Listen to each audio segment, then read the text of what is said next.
दिल्ली के वसंत कुंज इलाके में रहने वाली लीना शर्मा यूएस एम्बेसी में काम किया करती थी। फिर वहां से नौकरी छोड़कर उसने एक अच्छी कंपनी में जॉब ली। मध्य प्रदेश के होशंगाबाद की रहने वाली लीना ने अपनी योग्यता के बल पर दिल्ली में अच्छी पोजीशन हासिल की, लेकिन गांव में भी उसकी अच्छी खासी प्रॉपर्टी थी। लेकिन एक दिन यही प्रॉपर्टी उसकी मौत के कारण बन जाती है, क्योंकि उसने अब तक जिन लोगों को अपनी जमीन पर खेती करके फसल उगाने और खाने कमाने का मौका दिया था, उन्हीं लोगों ने उसका एहसान मानने के बजाय उसे अपने रास्ते से हटाना ठीक समझा। लेकिन आखिर ऐसा हुआ क्यों?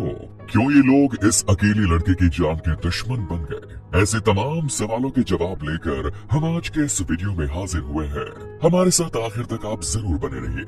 फॉरेन ट्रेड में डिग्री हासिल करने वाली लीना 9 बार स्विमिंग कंपटीशन में नेशनल चैंपियन रह चुकी थी। लेकिन लीना की जीवन की कहानी जानने के लिए हमें मध्य प्रदेश के होशंगाबाद जिले से होते हुए सुहागपुर थाना क्षेत्र के डोडा देह गांव चलना होगा, क्योंकि इसी गांव में लीना के माता पिता के नाम 70 एकड़ जमीन थी। लीना के माता पिता तो बहुत पहले ही खत्म हो चुके थे। वर्तमान में लीना की एक बड़ी बहन हिना थी, जो कि शादीशुदा थी, लेकिन लीना की अभी शादी नहीं हुई थी। हिना का पति बेंगलुरु में जॉब करता था, लेकिन फिर आगे चलकर वो हिना के गांव डोडा देह आ गया और अपने फैमिली के साथ उसी गांव में रहने लगा। माता पिता के जाने के बाद दोनों बहनों के नाम 35 एकड़ जमीन आ जाती है, जिसमें से हिना ने अपने हिस्से की 35 एकड़ जमीन अपने कब्जे में कर ली, जबकि लीना की 35 एकड़ जमीन में से 11 एकड़ जमीन पर उसके मामा प्रदीप शर्मा खेती बाड़ी करते थे। वो सब्जियां उगाया करते थे। आपको बता दें कि इस गांव में लीना के मामा कांग्रेस पार्टी के ब्लॉक अध्यक्ष के पद पर भी थे। लीना के मामा प्रदीप शर्मा उसकी जमीन पर जो सब्जियों की खेती करते थे, उस पैसे से कुछ पैसे वो लीना को भी भेज देते थे। सब कुछ बिल्कुल ठीक ठाक चल रहा था, लेकिन लीना की 35 एकड़ की खेती बिना किसी बाउंड्री और हर बंदी के पड़ी हुई थी। यानी वो खुद भी नहीं जानती थी कि उसकी 35 एकड़ जमीन कहां से कहां तक है। इसके बाद लीना के मन में ख्याल आया कि क्यों ना मैं अपनी पूरी 35 एकड़ जमीन की फेंसिंग कराऊं और उसके चारों तरफ एक बाउंड्री बनवा देती हूँ, ताकि समझ में आए कि मेरी जमीन कहां से कहां तक है। आगे चलकर मैं इसे जमीन के थोड़े थोड़े हिस्से को बेचती रहूंगी, और जब पैसा इकट्ठा हो जाएगा तो यहाँ या फिर उदयपुर में घर और जमीन खरीद कर वहीं सेटल हो जाऊंगी। इसकी उम्र भी बढ़ रही थी और अब वो अपनी शादी के बारे में भी सोच रही थी। ऐसा इसलिए क्योंकि लीना की बड़ी बहन और उसके मामा ही इस दुनिया में उसके गार्जियन बचे थे। इसके अलावा उसके माता पिता पहले ही दुनिया छोड़कर जा चुके थे।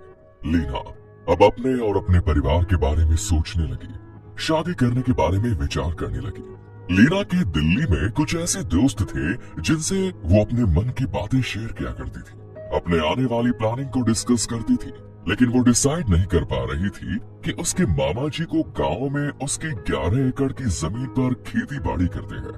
उनसे वो कैसे कहे कि मामा जी, अब मैं अपनी जमीन पर फेंसिंग कराना चाहती हूँ। लेकिन फिर भी उसने हिम्मत करके अपने मामा जी से बात की, तो उसके मामा जी ने कहा कि तुम एक काम करो, गांव आ जाओ और यहाँ आकर तुम देख लो तुम्हारी जो भी जमीन है, तुम उसकी फेंसिंग अपने हिसाब से करा लेना।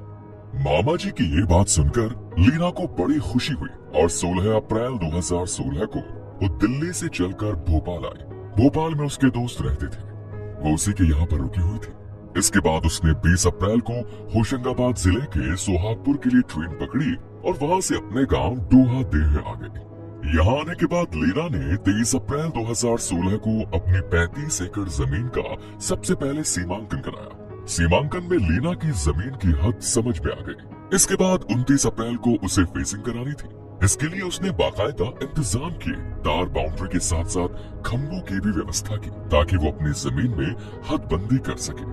गांव के लोगों से अनभिज्ञ रहने के कारण इसने अपने दोस्त की मदद से फेंसिंग का सामान खरीदा।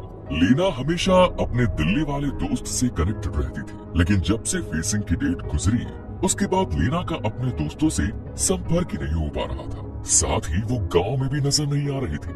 लीना के मामा का कहना था कि वो तो दिल्ली चली गई होगी। दिल्ली वाले दोस्तों का कहना था कि वो दिल्ली नहीं आई। देखते ही देखते पूरे 7 दिन बीत गए, परंतु लीना से किसी का संपर्क ही नहीं हो पाया। दोस्त दिल्ली के वसंत कुंज थाने में लीना के बारे में रिपोर्ट दर्ज कराने के लिए जब पुलिस स्टेशन पहुंचे, तो ये मामला मध्य प्रदेश का था। इसके साथ ही लीना का कोई रिश्तेदार भी साथ में नहीं था, इसीलिए पुलिस ने इस मामले पर रिपोर्ट दर्ज नहीं की। साथ ही दोस्तों से लीना के रिश्तेदार के साथ आने की बात कही। इधर लीना के मामा प्रदीप शर्मा सुहागपुर थाने गए और लीना की मिसिंग कंप्लेंट फाइल की। उन्होंने बताया कि लीना 28 अप्रैल से गायब है। वो दिल्ली में रहती थी, लेकिन वो वहाँ भी नहीं है। लेकिन सुहागपुर थाने की पुलिस इस मामले को ठंडे बस्ते में डाल देती है। थक हार कर दोस्तों ने सोशल मीडिया का सहारा लिया और लीना को ढूंढने के लिए एक फेसबुक पेज बनाया। उसमें लीना से जुड़ी इंफॉर्मेशन और पुलिस के बिहेवियर के बारे में डिटेल में जानकारी दी और ये पेज लोगों में पॉपुलर होता चला गया। ये पेज जब मध्य प्रदेश पुलिस के बड़े अधिकारियों की नजर में आया तो ये मामला भी उनकी नजर में आया। उन्होंने सोहागपुर थाने की पुलिस को फटकार लगाई और लीना को जल्द से जल्द ढूंढने की बात कही। अब सुहागपुर पुलिस इस मामले में एक्टिव होती है। लीना के दोनों फोन उस समय तक स्विच ऑफ बता रहे थे। लीना को गायब हुए 15 दिन बीत गए, लेकिन अब पुलिस ने चेक किया कि उसका एक फोन चालू है। उसकी लोकेशन ट्रेस की गई तो पता चला कि वो होशंगाबाद के पिपरिया क्षेत्र में है। पुलिस जब फोन की लोकेशन पर पहुंची तो ये फोन एक लड़के के पास था।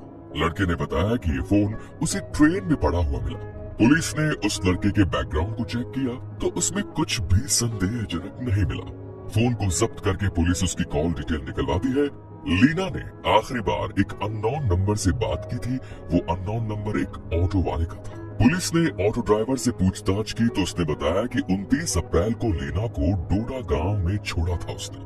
पुलिस हैरान हो जाती है क्योंकि लीना के मामा ने तो लीना के गायब होने की डेट 28 अप्रैल बताई थी। कॉल डिटेल के आधार पर पुलिस ने कंफर्म किया कि ऑटो वाले की लीला से 29 अप्रैल को सुबह 8 बजे बात हुई, यानी मामा झूठ बोल रहा है। इसके बाद पुलिस ने फेसबुक पर चल रहे उस पेज पर विजिट किया जो उसके दोस्तों ने बनाया था।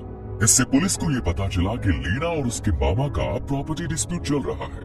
मामला हाई कोर्ट में चल रहा है। उसके मामा ने लीना की जमीन को अवैध रूप से कब्जे में रखा है। उसकी मर्जी के बगैर उसकी जमीन पर खेती करते हैं। अब पुलिस ने मामा जी को बयान दर्ज करने के बहाने थाने बुलवाया। पहले तो मामा ने पुलिस को मामा बनाने की कोशिश की, लेकिन जब पुलिस ने सारे सबूतों के साथ बात करना शुरू किया तो मामा तोते की तरह बोलने लगा।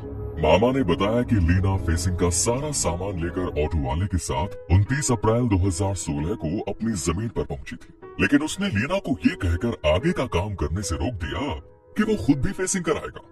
उस समय वो इसकी जमीन की भी फेसिंग करा देगा। लीना इस बात को मान गई। सारा सामान एक तरफ सुरक्षित रखवा दिया गया। मजदूर और लीगल टीम भी चली गई। अब लीना अकेले बच गई। लेकिन इस वक्त मामा अपनी भांजी का कंस मामा बनकर सामने आता है। उसके साथ उसके दोनों नौकर भी थे। मामा लीना को एक झोपड़ी के पीछे ले जाते हैं और उससे साफ साफ कहते हैं कि जिस जमीन पर मैं खेती कर रहा हूँ वो तुम मुझे दे दो। लीना इसके लिए मना कर देती है। मामा के इशारे पर उनका एक नौकर लीना को पीछे से पत्थर से मारता है। लीना नीचे गिर जाती है। इसके बाद मामा और नौकर मिलकर लीना को लाठियों से पीटने लगते हैं। तभी मामा अपने एक नौकर से कहता है कि जाओ ट्रैक्टर लेकर आओ। वो ट्रैक्टर लेकर आता है। तब तक मामा लीना का गला दबाकर उसकी जान ले लेते हैं। लीना की डेड बॉडी को ट्रैक्टर में रखकर वहाँ से 4 किलोमीटर दूर जंगल में एक सूखे नाले में जाते हैं। वहाँ एक गड्ढा खोदते हैं। नमक और यूरिया के साथ लीना की डेड बॉडी को निर्वस्त्र करके गड्ढे में डाल देते हैं। इसके बाद गड्ढे को ऊपर से बंद कर देते हैं। इसके बाद वो सभी वहाँ से चले जाते हैं। लीना के दोनों फोन को अलग अलग ट्रेन के डिब्बों में लावारिस छोड़ देते हैं। सभी आरोपी लगभग 1 हफ्ते का इंतजार करते हैं, क्योंकि तब तक उन्हें यकीन था कि डेड बॉडी गल जाएगी। पुलिस के साथ साथ उनके दोनों नौकरों को भी अरेस्ट कर लेती है। इन तीनों लोगों पर ट्रायल चलता है। सारे सबूत खिलाफ होने के बावजूद इन तीनों को बेल मिल जाती है। लेकिन साल 2023 में मामा और उनके दोनों नौकरों को उम्र कैद की सजा होती है। लेकिन मामा का परिवार अभी भी लीना की जमीन पर खेती कर रहा है। इस पर हाईकोर्ट ने अब रोक लगा दी और लीना की सारी प्रॉपर्टी उसके नजदीकी रिश्तेदारों को देने का आदेश दिया। उसके नजदीकी रिश्तेदारों में लीना की बहन हिना थी, लेकिन लीना के दोस्तों का कहना है कि उसकी हत्या में हिना भी शामिल हो सकती है, क्योंकि उसने भी बहन के मिसिंग हो जाने पर पुलिस में कंप्लेंट नहीं दर्ज कराई। तो आपको क्या लगता है, हमें कमेंट बॉक्स में लिखकर जरूर बताएं। वीडियो को लाइक करके शेयर करें। धन्यवाद।